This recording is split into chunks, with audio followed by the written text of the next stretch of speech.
Hello, I'm Dr. James Dilley and we're here for another episode of Nap Time. Today I'm going to be exploring one of my most favourite kinds of stone tools, but I feel like I've said that quite a few times. Every stone tool is a favourite, but I promise you that this one really is a favourite, and it is of course the Neolithic Axehead.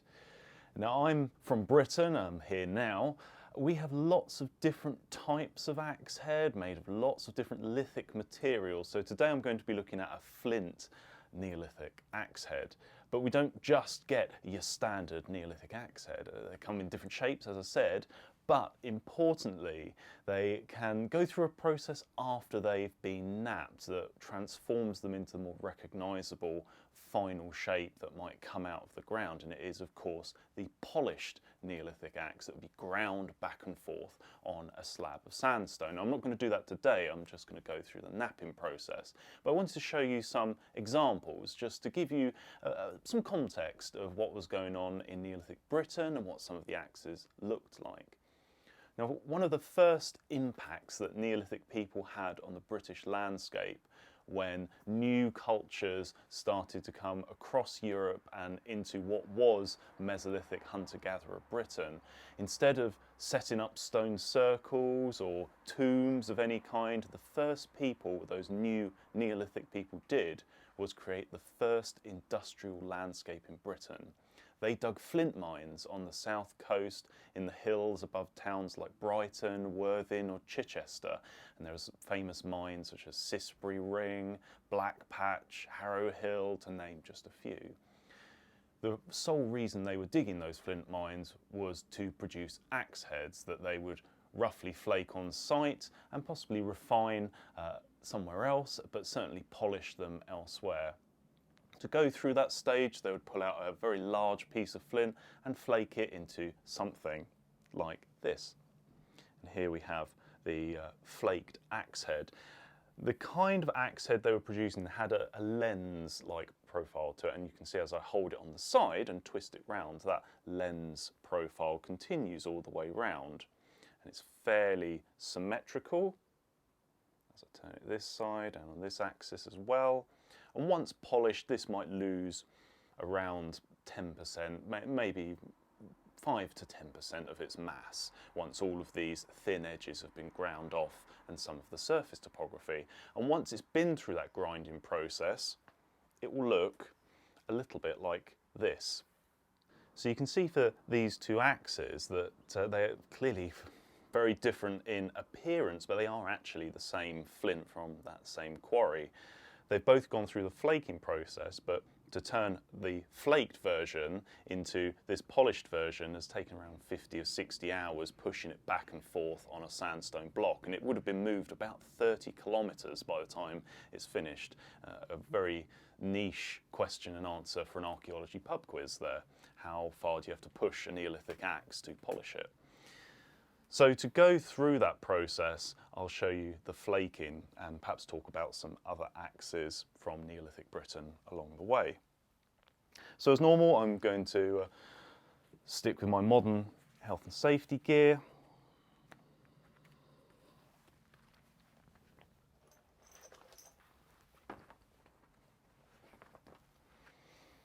And the flint I'm going to work on is from East Anglia.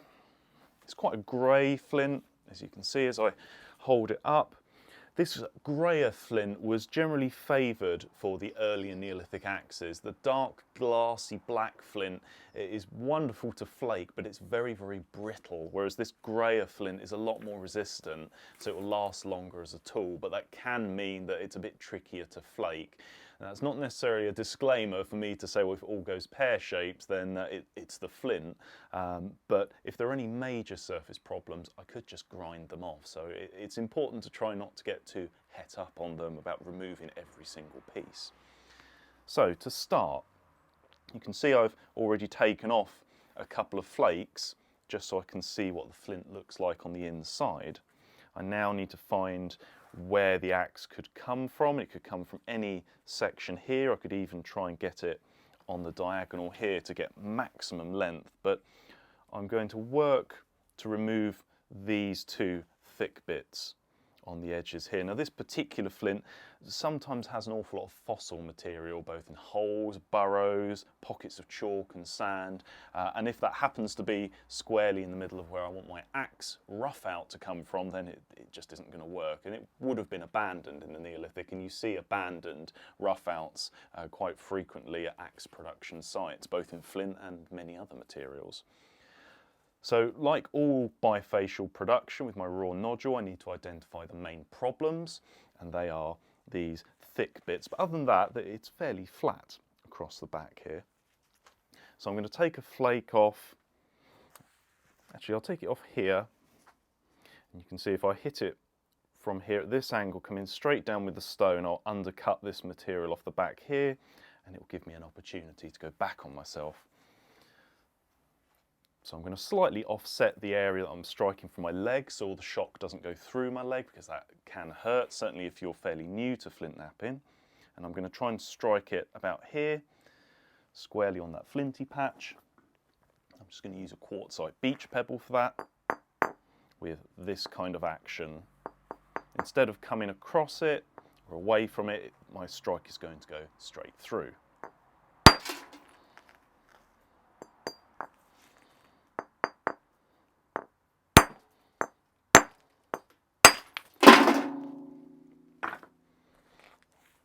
There we go, there's that first flake that's been removed.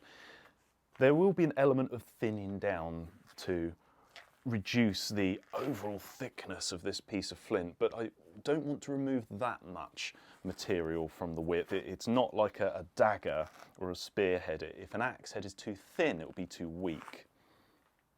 So I'm now going to take that strike within the flake scar that I've just made to take off a bit here, but again, I don't need to remove masses of material just yet. So outside cortical flake could be useful for something else, a whole number of different tools, but at axe production sites you get huge amounts of debitage and waste. Perhaps only the select flakes would be taken away and reused.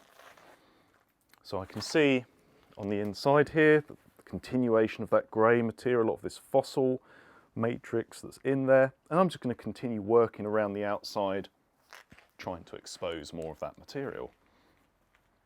And you can see each time that I go for a strike, that is sometimes within these flake scars or sometimes on the cortex, I'm always trying to hold the platform, the striking area or striking platform, flat, so that the stone comes down on it a roughly 90-degree angle. I'm not holding it off at the side and trying to strike it over here, or too far down and trying to strike it across.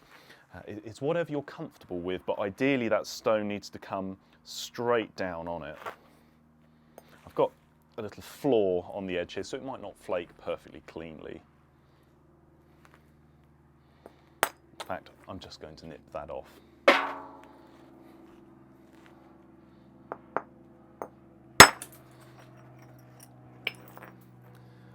So there we go, the nice big useful flake, but you can see an interesting fossil line, I guess, at the moment. It could be iron pyrite.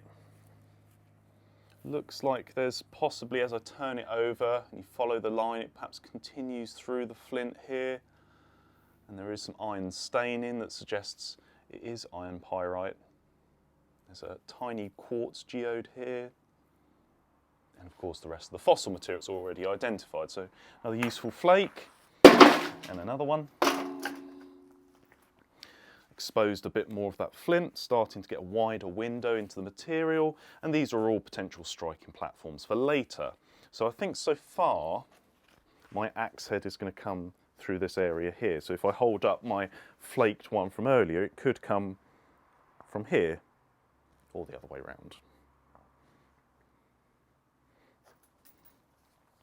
So I've now got this thick bit on the side here that I need to remove, got an opportunity to get it through there, or at least start that process of removing it. There's some of it.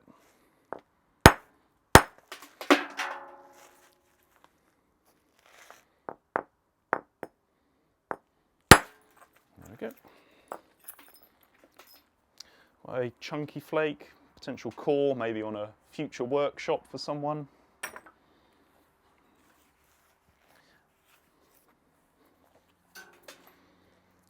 can see it has removed quite a lot of material off the side there, but it is still very thick, particularly here. So in the situation of how to remove this thickness off the side here, I can't attack it from here, because if I turn it over, there's no obvious platform for me to attack here. So how do I get into that? Well, I need to make a platform for myself. So if I take a strike through here, after I've flipped it over, to remove all of this material here, it will create that tilted platform for me to undercut that mass off the back. So I'll do exactly that. Flip it over, make sure my striking platform is flat and upright.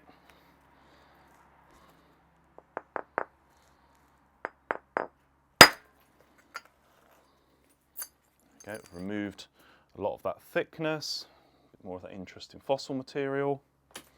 And it has thinned it out dramatically with one hit, but now I can come back on myself and remove that material.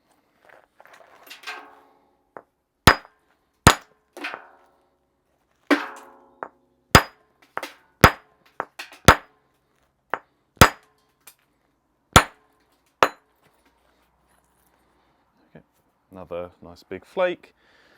Looks like there's quite a significant quartz geode. You can see in here, hopefully that won't go too deep into the flint. So you can see at this stage that it's starting to approach something that could be an axe head, but there's still a lot of materials, a lot of bumps and uneven topography I'm going to flake through, because if we hold up that axe next to it, you can see it has that really nice gentle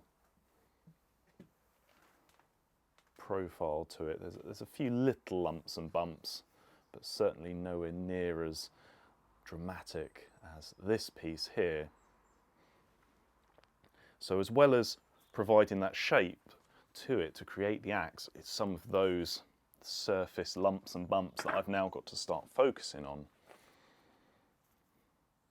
So I'm going to drop my hammerstone size and hardness to something a bit softer.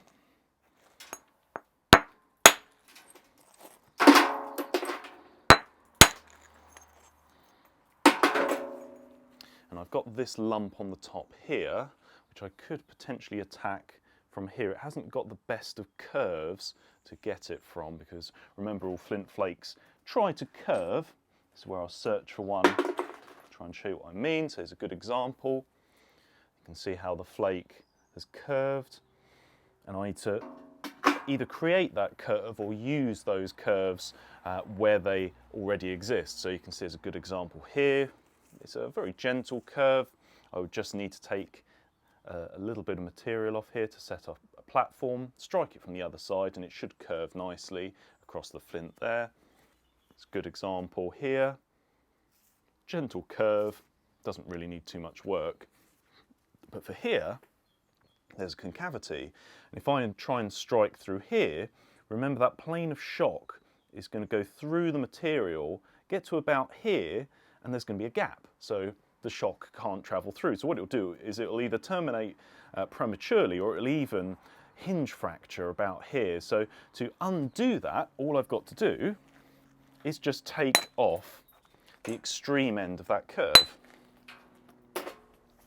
So now you can see it's got a gentle curve to it. Very simple.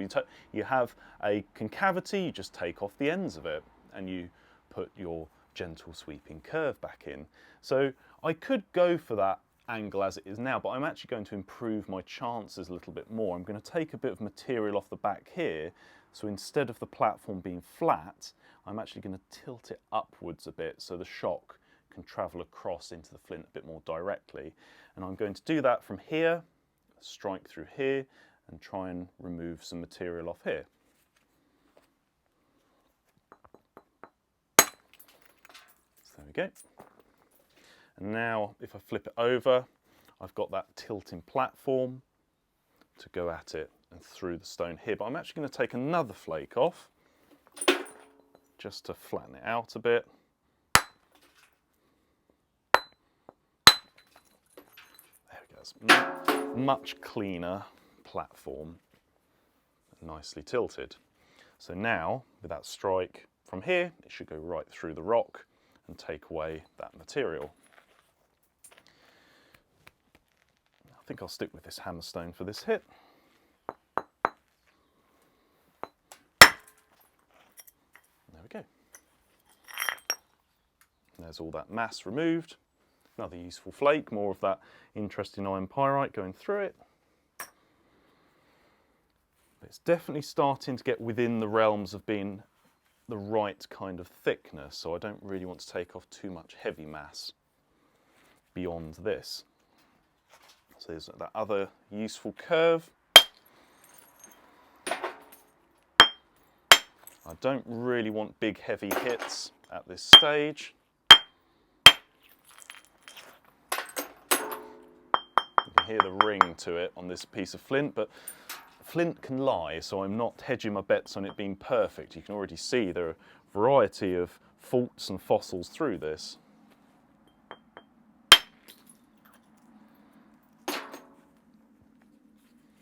You can see, or what could be the blade here, how it dips downwards. To undo that, I need to flake through on top of where it dips down to remove this material underneath to actually force the blade upwards.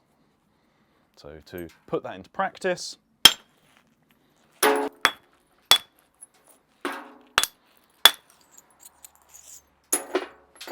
hopefully you can see now that that blade has come upwards. So it's looking a little more even. So I've got some trimming around the outside, as it's almost at the rough out stage.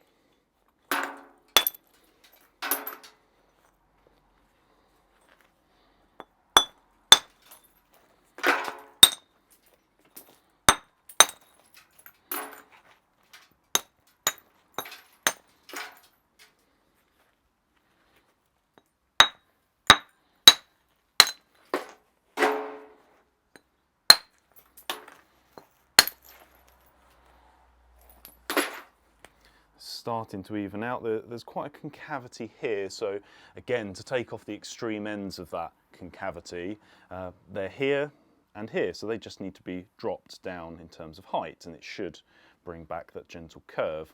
I've got a little bit of a lump here on the back. This face is looking pretty good, it doesn't need too much work, so I'll come back to work in here. I might stick with the stone a little bit longer.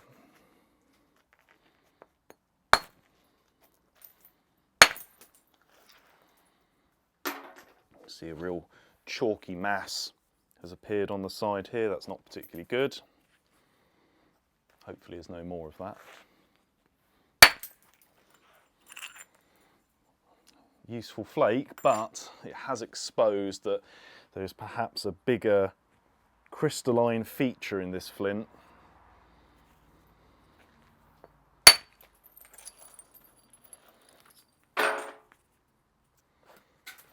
Height of that area is dropping, so that's looking a bit better. Still a little bit of a concern about what's going on there. I'm going to try and push some flakes across here now. Hopefully that'll be an opportunity to lose that chalky bit as well.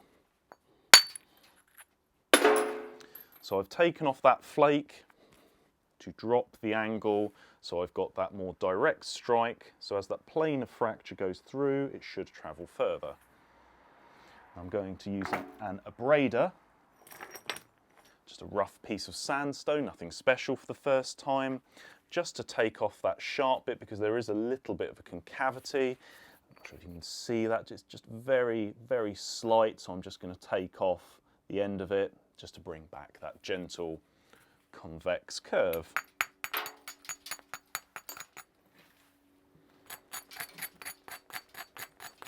I'm being quite aggressive with that abrader, removing very small amounts of material. So now, hopefully you can see that there is that gentle curve, that convexity instead of that concavity. I might come back to that because it'd be a trickier strike to go for as it is. It'd be better to remove some of this material first to isolate this patch a bit later.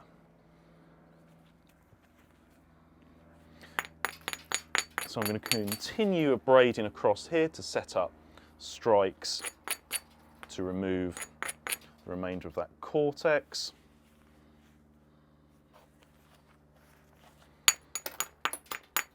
And you'll see me flipping it over very frequently just to remind myself what the surface of the flint looks like. And it's important just to keep looking and keep checking. Remind yourself what you've got in front of you. So that side's now abraded, and I am going to go across to my antler hammer, and instead of hitting it just inside the edge as you would do with a hammer stone, I'm now going to clip the edge now that it's been abraded so that the hard flint bites into the antler.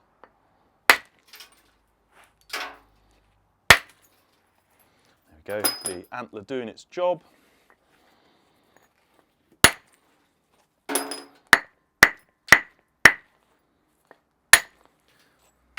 I'm not taking off big flakes just yet. I've got a little patch here that I couldn't easily attack from this side due to that concavity, but I could get it from the other side. Go back to that abrader. Doesn't need too much, and it's important not to over abrade it. Remember, that flint needs to still be able to bite into the antler. If it's too blunt, it won't work. So in terms of my strategy, just to go over it again, I've got this bit of cortex that I want to remove, but I can't easily get through it here because of that concavity. And in this case, I can't really lose the extreme end of that concavity because you'd have to drop the flint so much and probably lose about this much off the side. But because it's nicely curved on the other, I can go from there, just looking at it from a different approach.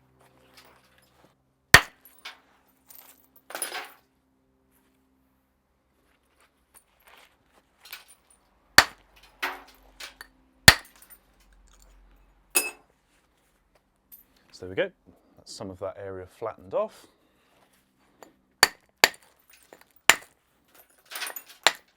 Take some small flakes off with the antler hammer. It's pretty much at a point where as I said, I don't really want it too much thinner than this, but I do want to sort out that topography. So unless I need to, I'm not going for big invasive hits.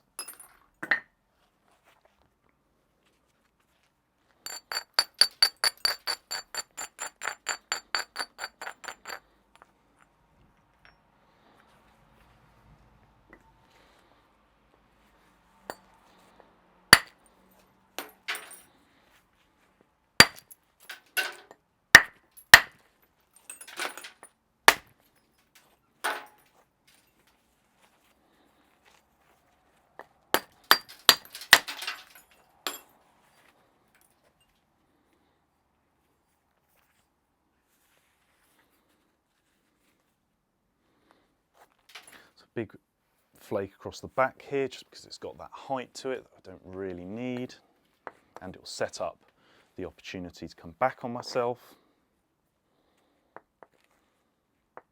So there's that gone.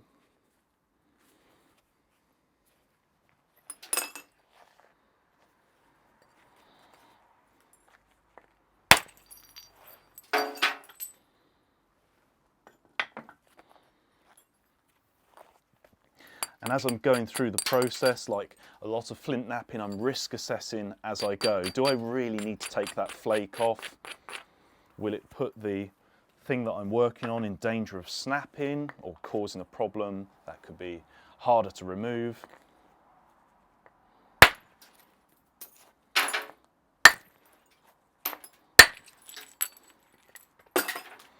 It looks like there's a little bit of a flaw running through this flint. You can just see that line peering through there. It does actually pretty much line up with this material across the back, so I wonder if there is going to be a big hole here.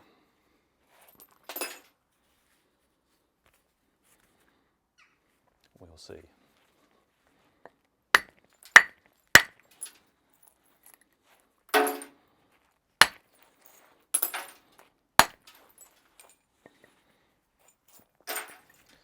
I don't think I need to take anything more off the back here, so hopefully this fossil doesn't go too deep and I'll be able to undercut it. Let's set up an opportunity to go right at it.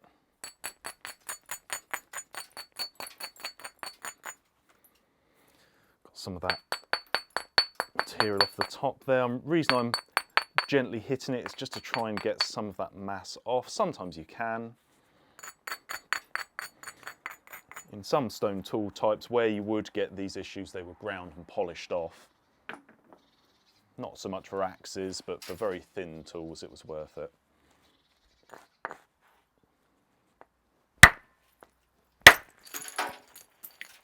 So there's that flake that's gone right into that crystalline area, and it seems to have undercut a lot of it. There's only a little bit left, which is a really good bit of news.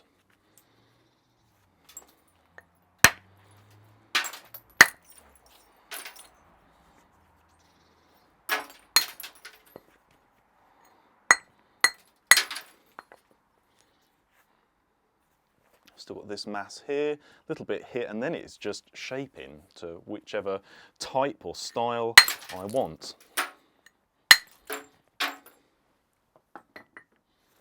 So to get at this, I think my best approach is going to be utilising this ridge here, but there is a bit of a concavity. It might flake through, it's a bit of a risk.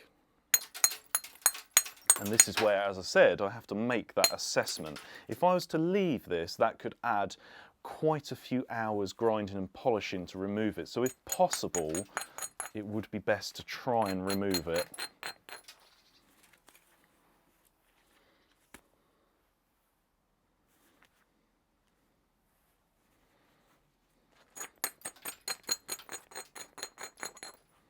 As I'm flipping it over and abrading it a bit more and thinking about it, I'm making calculations about what angle I could hit it and what that's likely to result in. And that little flake there I just took off was the result of an assessment, little report written in my head on the risk assessment and outcome and mitigation that will hopefully allow a cleaner flake to go through, hopefully, but there is still that risk. And I'm really abrading it just to reinforce it. And actually I'm going to take a couple more little flakes off just to push that edge a bit closer. So that's my striking platform here. It's really nice and flat now, it's pretty clean. I'm trying to just give myself the best opportunity of flaking right through that slight concavity now rather than what it was. Now I just need to hit it accurately. There we go. So it's gone straight up the curve and taken off that material, and it's actually gone into that fossil patch a little bit. Another flake from here. Nice thin flake. It's keeping that profile of the axe nicely. Now looking back on this side, I could probably remove a bit of material here because the blade, if I show you, just flicks up a little bit here. I just want it to drop down a tiny bit. Bit of a bump on the back.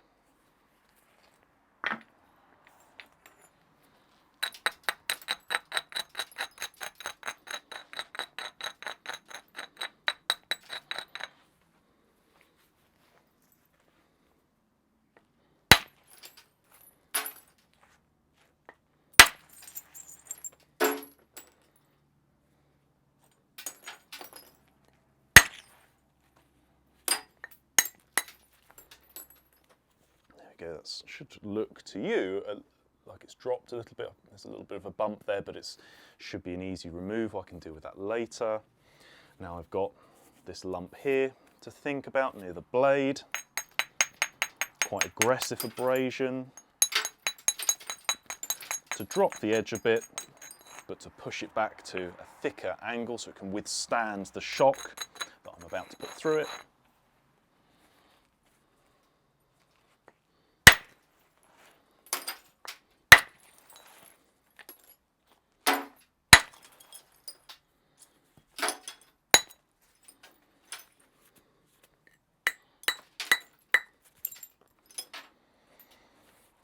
The little flake from here needs to come off. abrading the opposite way.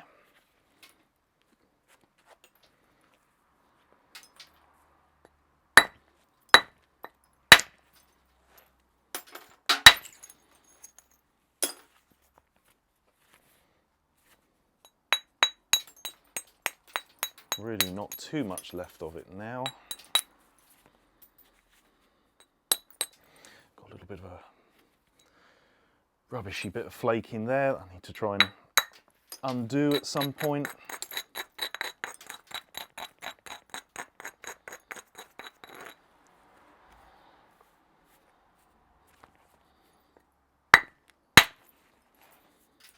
Okay, I think I'm happy with that. I'll go over to that rubbishy patch.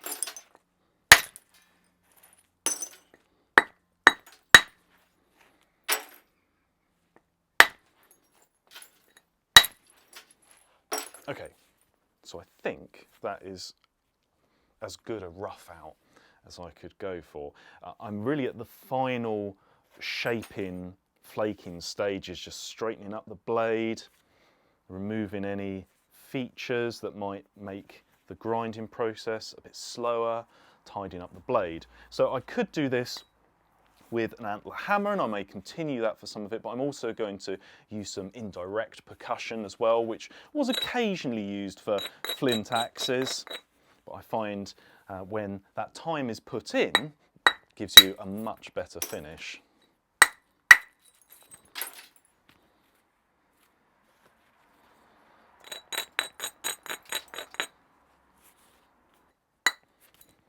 And although I'm getting that really crisp, clean hit, I'm actually not hitting it very hard. I'm always just using the weight of the hammer to get a really good, accurate clip. And the resulting flake is still quite invasive, but it's not very deep. It doesn't actually dig into the flint and remove too much material and undo all of that careful profiling I've been doing.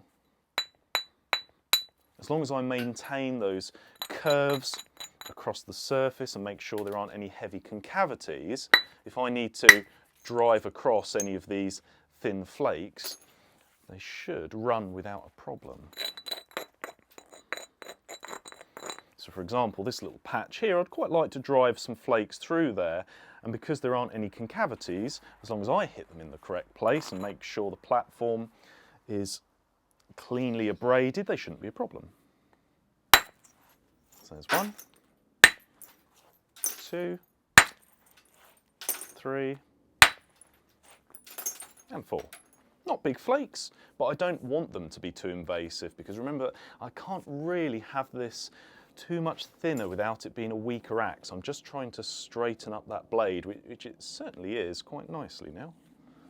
So I've now got this other side to perhaps take some flakes from.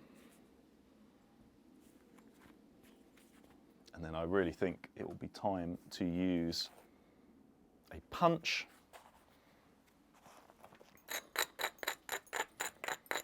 to do any final working,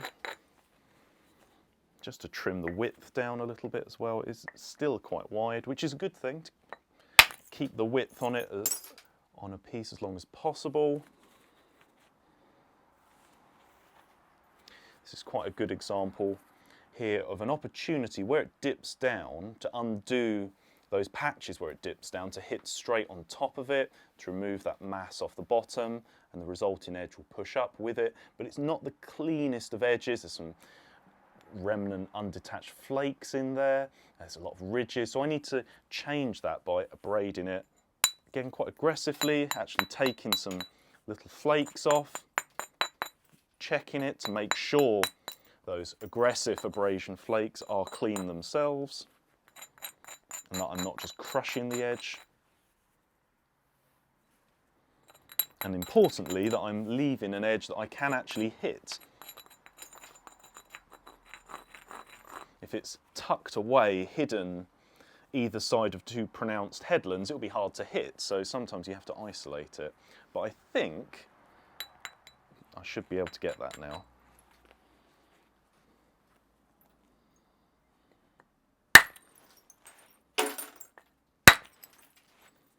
There we go. Straighten that off nicely. And it does still jump a little bit, but it's very minor, and I can get that with a punch. It's a little tiny, tiny high spot here. I'm just toying with the idea of going for it.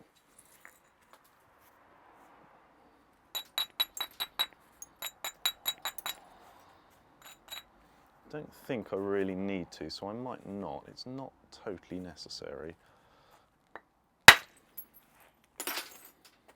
I might leave it for a follow-up flake. Watch me change my mind about 6 times as I go through the process. But that's fine, the flint changes. You as the napper have to be prepared to change your game plan.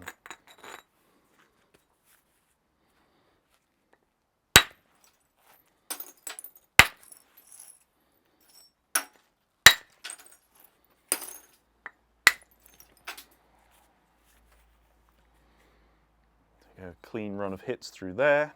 Some flakes this way will just lift the blade so I have more of an equal cutting margin. Like this side, you can see the edge is halfway up that profile, but on this side it actually dips down a little too much.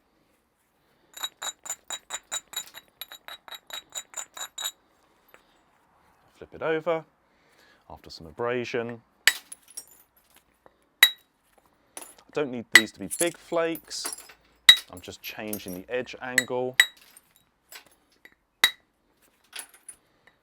The reason I'm doing this with an antler rather than a punch is just because it's quicker.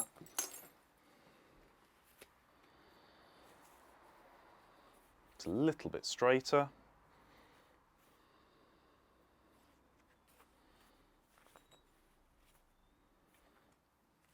The butt of the axe needs a bit of work now because that's looking a little untidy in comparison to the rest. But again, not big hits. It's just tidying it up to make that polishing process quicker and easier.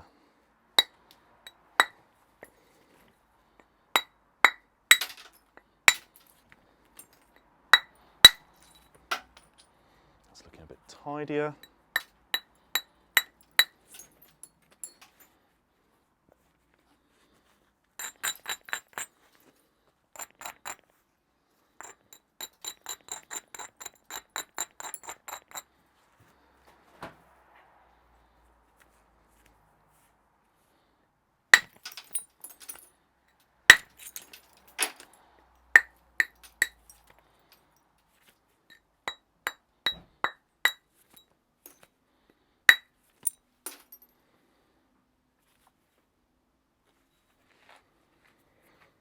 So in terms of what I want to lose now, I just want to take off a small amount from this side here, maybe a centimetre or 2, maybe 1 centimetre, there, 1 centimetre off the other.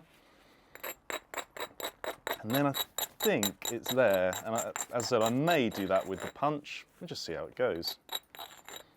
If I'm feeling particularly fancy, I might tidy the edge up with the punch, just to show the process.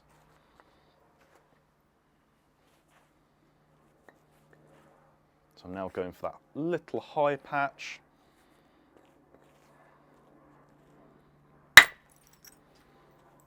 And that's just the very top of it there. Very, very thin flake, but that's all I need. Little high patch that's actually not centered enough for me. So by flaking from here, I'll push it back into the middle.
So I can see that the high point runs down the middle, it's nice and straight, pretty straight on both sides.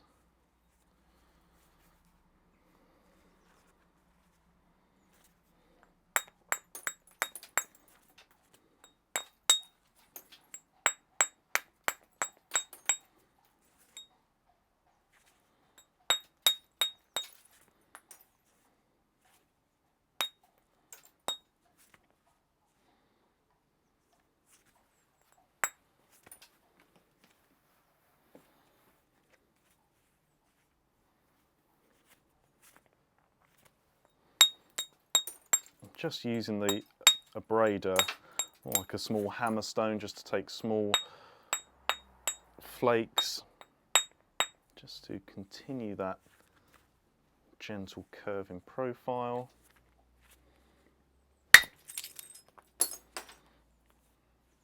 That flake just took a bit more height off that ridge.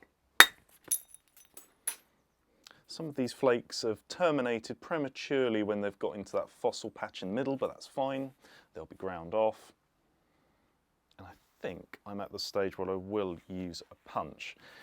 This could be ground down as an axe head. It would take a long time to grind down those edges, but you can see on this early Neolithic axe style that to grind down to get to that kind of thickness, that it would probably end up almost as wide as this axe. But I'm actually going to save myself some grinding time by using a punch, both to straighten those edges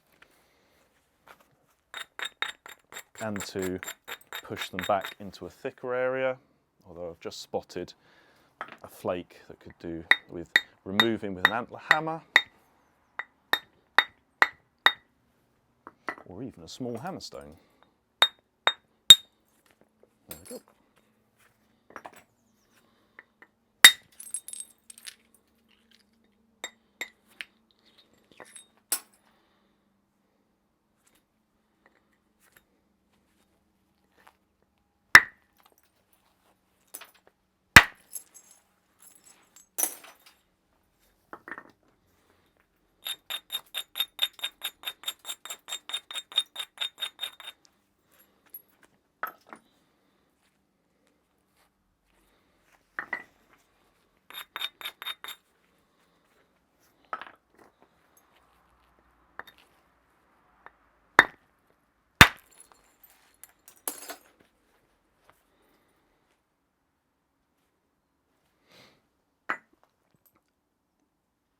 So I'll grab my punches, a few of different sizes, keep them handy, as well as that abrader.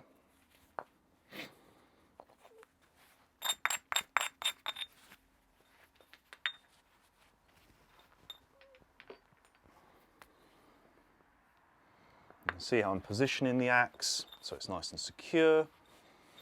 For where I'm holding the punch is pretty much where I would look to land my antler hammer, the same direction, but because the axe is in a different direction, I just have to hold it on the side and then just give it a brisk tap.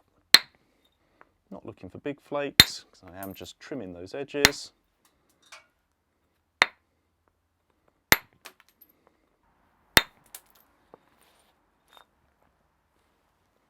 And this is a good angle for me to keep an eye on that profile edge as well as it changes shape, just to try and keep it in the middle or near the middle.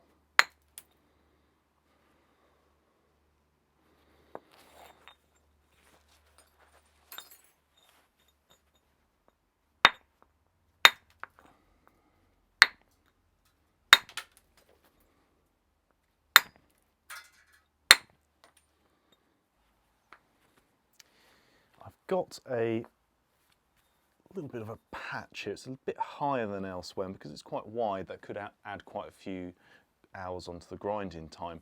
This is a very good rough out now that would be very much appreciated in a Neolithic community. It would be a fairly short project in comparison to many rough outs out there for grinding, but because I think I can, and because the platform is the right angle and the opportunities that I'm going to try and go for it, just to remove a tiny bit of height off the top here, and I'm going to go back to using an antler hammer for that.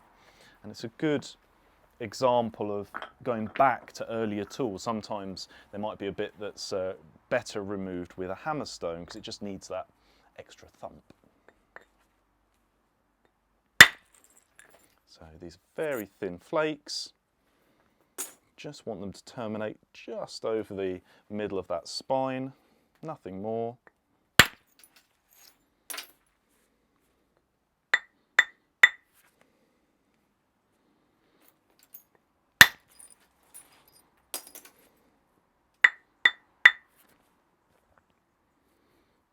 And that has straightened up that blade. I'm not sure it really needs much more, for now anyway. Still, it remains a platform there. I'm just going to knock that off with the punch.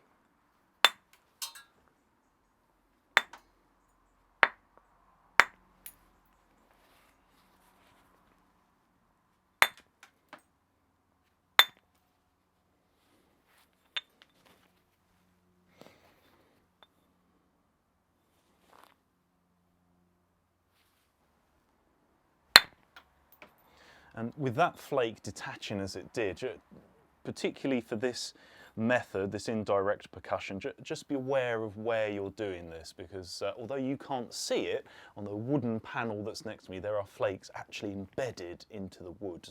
So they haven't come off with great force, but they are very, very sharp. So not an ideal process to do in an open space with people around.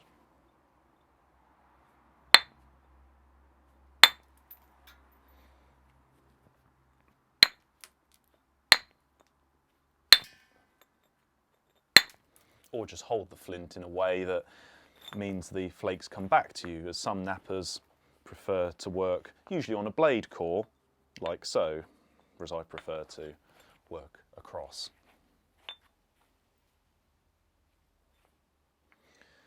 So I think that side is pretty good, may still come back to it. It's now this side that needs some tidying up. When I say tidying, it is real nitpicky tidying.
Can be quite a good way of working, that if you have got one of those concavities, you can use a punch to remove the spur, the extreme end of that concavity, and that's what I've done here. I'm not sure I'll particularly go for a very invasive flake, because I don't want to risk taking a great big chunk out of the profile, but it's worth remembering.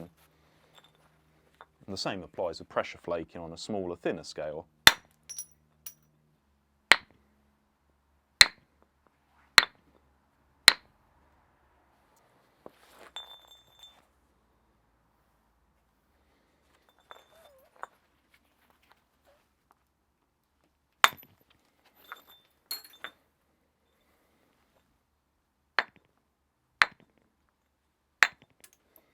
And now using as little force as possible to get these flakes off.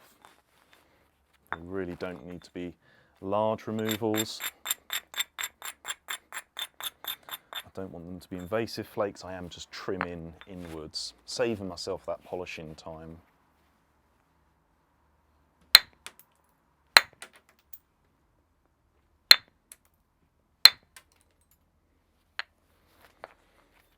And if I was to immediately go on to a different kind of flint after this, the difference in power required would be noticeable, minimal but quite noticeable. That extra kilo of force behind it could mean the difference between a flake that travels as far as you want it or terminates prematurely. And for people in the early Neolithic at these flint mines, they would have been very well acquainted with this kind of flint.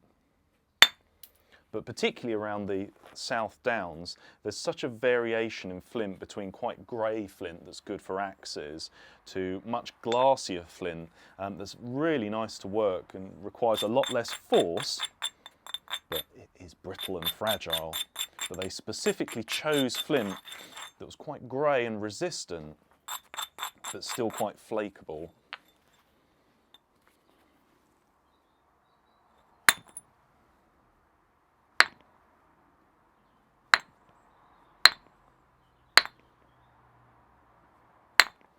Now starting to drift round towards the blade.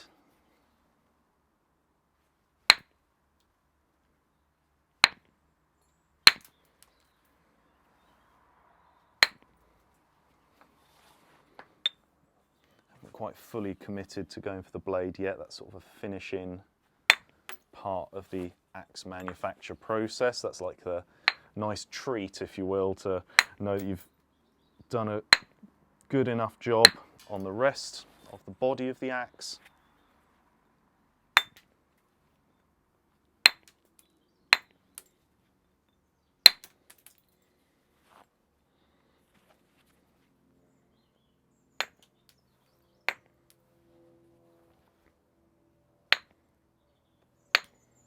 Or you might just think that's a bit sad, because it probably is.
So as you hopefully have gathered so far for this stage, this is a slow part of the process. Not particularly common for the production of axes that would then go through the polishing process, but there almost certainly were specialists or just very experienced knappers who were able to invest the time into making these very finely flaked axes, and they have been found. There's a fantastic example found at the Olympic Park in London. It's in the collection of the Museum of London, and there are many others out there, particularly towards the later Neolithic as well, when axes become less common. And they actually change shape as well into more of a wasted or seamer axe style.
think for the purposes of getting on with it, I'm going to really just focus on the blade now, because I could tinker with this almost endlessly, and there'd be a risk it could end up as a fairly scruffy arrowhead at the end.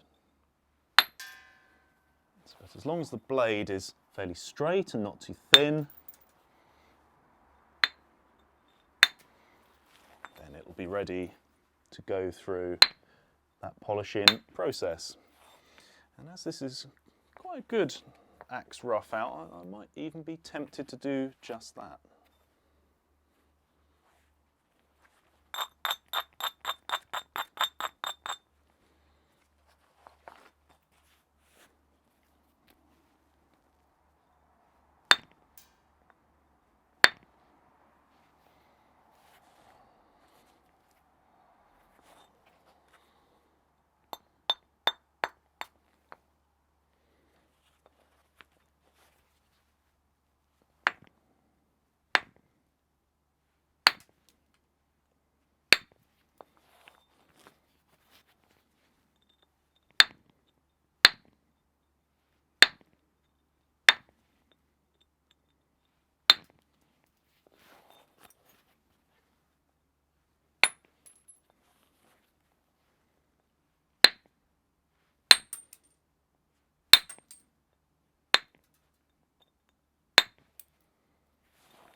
Got a little opposing platform right at the blade, right at the death of the axe production.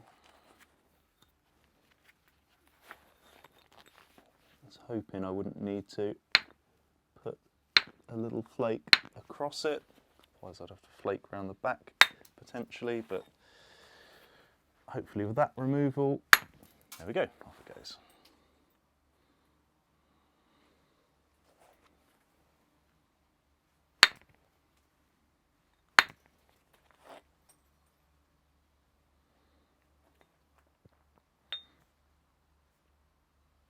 And I think I could tinker with this, as I said, for quite a while longer, but as it's almost certainly about to go through the polishing process, and now I turn at it and look at down the side, I could remove a little bit from there just to straighten it out, maybe flatten the blade out a bit, but it's really not necessary, as it's all going to be ground down or ground off. So that is the process of making a Neolithic axe from scratch with quite grey, fossil-rich, tricky material, but it should provide quite a nice axe head if I do go through to polish it. It's not a bad profile.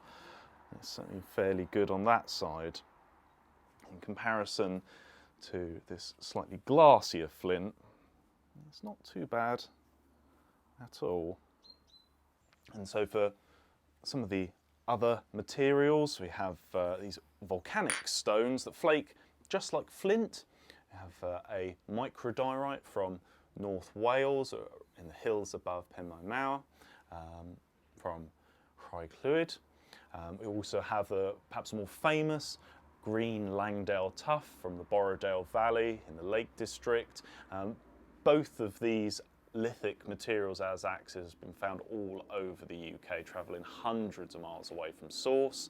But perhaps the most exotic, to finish things off, this very lovely material that can't be knapped, but jadeite, that would have come to Britain at the dawn of the Neolithic. And these objects perhaps were one of the harbingers of the end of the hunter-gatherer world in Britain, and their symbol brought through the destruction of large areas of woodland needed for settlement and farming. But instead of being knaps, these would have to be pecked and ground, very different process. And that symbol of the axe, I suppose, continues into the modern day.